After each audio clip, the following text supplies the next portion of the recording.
भारत जोड़ो यात्रा पर निकले राहुल गांधी क्या पीएम मोदी की राह पर चल पड़े हैं? प्रधानमंत्री नरेंद्र मोदी के रास्ते पर चलकर उनकी काट ढूंढ रहे हैं कांग्रेस के पूर्व अध्यक्ष राहुल गांधी।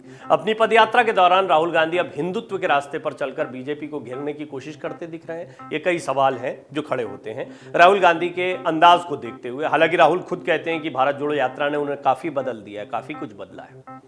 तो इसमें क्या वो ये भी आप समझ रहे हैं कि मंदिर जाना, पूजा करना और हिंदुत्व की छवि या हिंदुत्व की काट हिंदुत्व ही है? राहुल गांधी 29 नवंबर को उज्जैन में लगभग उसी अंदाज में नजर आए जैसे 11 अक्टूबर को प्रधानमंत्री नरेंद्र मोदी दिखे थे। पीएम मोदी तब महाकाल लोक के लोकार्पण के लिए आए थे, जबकि राहुल गांधी अपनी भारत जोड़ो यात्रा के सिलसिले में उज्जैन में थे। दरअसल राहुल गांधी की भारत जोड़ो यात्रा दक्षिण के राज्यों से होते हुए हिंदी पट्टी के सबसे अहम राज्य मध्य प्रदेश पहुंची। राहुल गांधी ने मंगलवार को उज्जैन पहुंचने पर बाबा महाकाल के दर्शन किए। महाकाल मंदिर में करीब 20 मिनट रुककर उन्होंने पूजा अर्चना की, दूध से महाकाल का अभिषेक किया। राहुल ने पंचोपचार विधि से पूजन किया। सफेद धोती, रुद्राक्ष की माला पहने राहुल ने दंडवत प्रणाम भी किया। उन्होंने शिवलिंग पर बेलपत्र, गुलाल और अन्य पूजन सामग्री चढ़ाई, फिर दूध से अभिषेक किया। माला चढ़ाने के बाद उन्होंने नंदी की पूजा की। इसके बाद साष्टांग मुद्रा में महाकाल को प्रणाम किया। पूजन के दौरान पुजारी रमन त्रिवेदी ने उनसे गोत्र भी पूछा और उन्होंने कश्यप गोत्र बताया। राहुल गांधी ने उज्जैन के निनौरा गांव में लंच ब्रेक किया। इस दौरान महावीर तपोभूमि पहुंचे ग्रामीणों ने जमकर उत्साह के साथ राहुल गांधी का स्वागत भी किया। गांव में राहुल ने श्री महावीर तपोभूमि में भगवान महावीर के दर्शन किए। वहां विराजमान आचार्य श्री प्रज्ञा सागर जी महाराज के दर्शन करने भी वो पहुंचे। महाराज श्री ने माला पहनाकर गांधी को आशीर्वाद दिया। पीएम मोदी के रास्ते पर चलकर उनकी काट ढूंढ रहे हैं राहुल गांधी। ये बात क्यों कही जा रही है?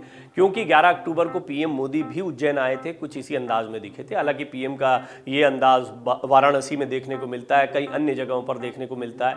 दरअसल 11 अक्टूबर को प्रधानमंत्री नरेंद्र मोदी उज्जैन आए थे और महाकाल लोक का लोकार्पण किया था। उस समय प्रधानमंत्री मोदी के गले में भी रुद्राक्ष की माला थी। भगवा वस्त्र पहने मोदी जी शिव भक्ति में लीन नजर आए थे। भगवा वस्त्र पहने मोदी जी ने इसके बाद एक जनसभा को भी संबोधित किया था। तो वहीं दूसरी तरफ अब कांग्रेस के पूर्व राष्ट्रीय अध्यक्ष राहुल गांधी भी 29 नवंबर को उज्जैन में थे। गले में रुद्राक्ष की माला। राहुल भी प्रधानमंत्री मोदी की तरह महाकाल की आराधना में लीन दिखाई दिए, उसी अंदाज में दिखाई दिए। धोती पहने राहुल के शरीर पर भी लाल रंग का अंग वस्त्र है जो उन्हें महाकाल मंदिर के पुजारियों ने भेंट किया। राहुल गांधी ने भी पीएम मोदी की तरह पहले भगवान महाकाल का आशीर्वाद लिया है। महाकाल के दर्शन के बाद दोनों नेताओं ने जनसभाओं को संबोधित किया। जैसे प्रधानमंत्री मोदी ने सभा की थी वैसे ही राहुल ने भी सभा की। दोनों ने अपने अपने भाषण की शुरुआत जय श्री महाकाल के उद्घोष से की। दोनों तपस्वी के वेश में नजर आए, संसारिकता से दूर लेकिन राजनीतिक उद्देश्य से परिपूर्ण। जय महाकाल से शुरू किया राहुल ने अपना भाषण। राहुल गांधी ने प्रधानमंत्री नरेंद्र मोदी, केंद्र सरकार और मध्य प्रदेश की शिवराज सिंह चौहान सरकार पर जोरदार हमले किए। उज्जैन में उनका भाषण जय महाकाल से शुरू हुआ और इसके बाद तो वो धारा प्रवाह सिर्फ तपस्या पर ही बोले। उन्होंने कहा कि हिंदू धर्म में शिव जी, भगवान राम, भगवान श्री कृष्ण की पूजा इसलिए होती है कि वे तपस्वी थे। वहीं मोदी सरकार और मध्य प्रदेश की सरकार तपस्वियों का अपमान करती है। उन्होंने कहा कि करीब 80 दिन हो गए हैं भारत जोड़ो यात्रा कन्याकुमारी से कश्मीर जा रही है। आज हम आपके इस पवित्र शहर में आए हैं। हम सबने बाबा महाकाल के दर्शन किए, बहुत अच्छा लगा।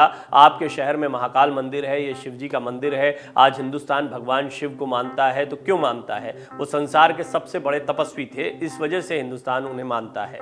इसी तरह भगवान श्री राम और श्री कृष्ण भी तपस्वी थे। हिंदू धर्म के किसी भी भगवान को देखिए, सभी ने तपस्या की है। सही या गलत सवाल पूछते हैं वो श्रोताओं से। सिर्फ भगवान तपस्या नहीं करते, हिंदुस्तान तपस्वियों का देश है। राहुल ने कहा कि हम तपस्वियों का आदर करते हैं, उनके सामने हाथ जोड़ते हैं। इस देश में ये तपस्वी कौन है? आपने कहा कि मैंने कन्याकुमारी से यात्रा की, बहुत बड़ी तपस्या की। ये कोई बड़ी तपस्या नहीं है, इसमें कुछ नहीं है। मैं तो आपको बताता हूं कि हिंदुस्तान में तपस्या कौन करता है। कोविड के समय जो मजदूर बेंगलुरु, मुंबई, चेन्नई या पंजाब से देश के एक कोने से दूसरे कोने गए, वो तपस्या करते हैं। इस देश के करोड़ों किसान, उनके परिवार हर रोज तपस्या करते हैं। बढ़ई, नाई, माली, इलेक्ट्रीशियन, छोटे दुकानदार, मजदूर, ये सब रोज तपस्या करते हैं, जिंदगी भर करते हैं। तपस्या करते करते मर जाते हैं। ये बातें राहुल गांधी ने यहाँ पर कही। तो कुल मिलाकर वो भक्ति भी बता रहे थे, तपस्या के महत्व के साथ उन्होंने तपस्या पर ही अपना पूरा भाषण दिया और भगवान शिव को सबसे बड़ा तपस्वी बताया। तो एक तरीके से उनका भाषण जो है वो इस दिशा में रहा। दोनों के रास्ते अलग हैं लेकिन लक्ष्य एक ही दिखाई दे रहा। प्रधानमंत्री मोदी भी इसी अंदाज में दिखाई दिए थे उज्जैन में, राहुल गांधी अब इसी अंदाज में दिखाई दिए हैं। इसमें कोई संदेह नहीं है कि दोनों एक ही रास्ते पर चल रहे हैं और दोनों का लक्ष्य भी समान है, एक दूसरे को मात देना। फर्क सिर्फ इतना है कि मोदी के हिंदुत्व की काट ढूंढने के लिए राहुल ने तथाकथित सॉफ्ट हिंदुत्व का रास्ता अपनाया है और प्रधानमंत्री मोदी का चेहरा उनकी जो राजनीतिक ज़मीन है वो काफ़ी मजबूत है और हिंदुत्व की जो राजनीति रही है वो भी काफ़ी गहरी जड़ों के साथ है, बहुत मजबूत है। वो संघ के प्रचारक भी रहे और उसके बाद में उनकी बहुत गहरी राजनीति रही है। और राहुल जो है, ये बात सही है, राहुल खुद भी कहते हैं कि मैं इन लोगों से लड़ते लड़ते सीख गया। उनकी ये भाषा होती है कि संघ से और आरएसएस से लड़ते लड़ते सीख गया।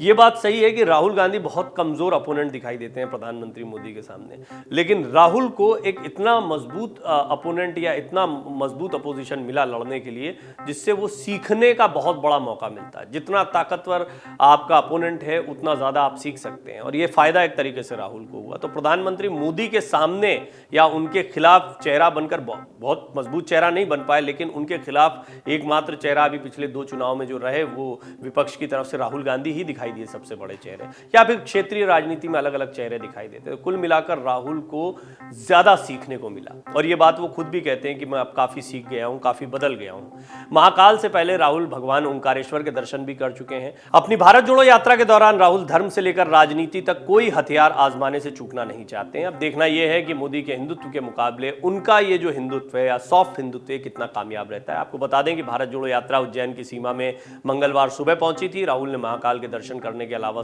आम सभा को संबोधित किया।